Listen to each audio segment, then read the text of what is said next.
ছেলে ধরার সন্দেহে যাযাবর দলের বেশ কয়েকজনকে ধরে গণপিটুনি দিল উত্তেজিত জনতা। ঘটনাটি ঘটেছে শুক্রবার পুরাতন মালদা মুচিয়া অঞ্চলের মহাদেবপুর এলাকায়। এই ঘটনাকে ঘিরে ব্যাপক উত্তেজনা ছড়ালো পুরাতন মালদার মুচিয়া মহাদেবপুর এলাকায়। পরিস্থিতি নিয়ন্ত্রণে আনতে গিয়ে রীতিমতো হিমশিম খেতে হলো পুলিশকে। এই ঘটনা ঘিরে রাস্তায় যানজটের সৃষ্টি হয়। ছেলে ধরার সন্দেহে যাযাবর দলের সদস্যদের উদ্ধার করে বর্তমানে মালদা থানার পুলিশ নিয়ে যায়।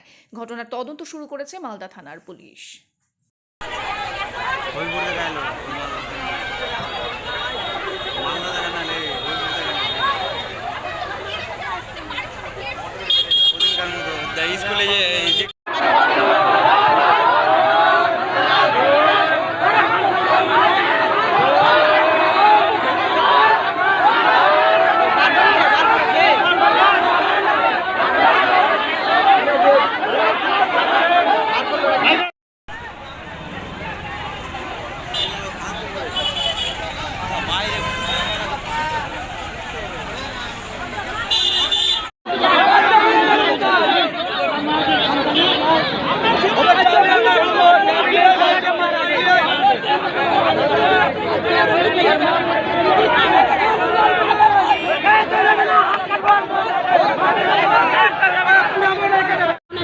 তিনজন মহিলা, 5 জন পুরুষ মানুষ এবং 2টো বাচ্চা নিয়ে মানে ছদ্মবেশী মতো পরিচিত না, প্রায় ঘোরাঘুরি করছিল।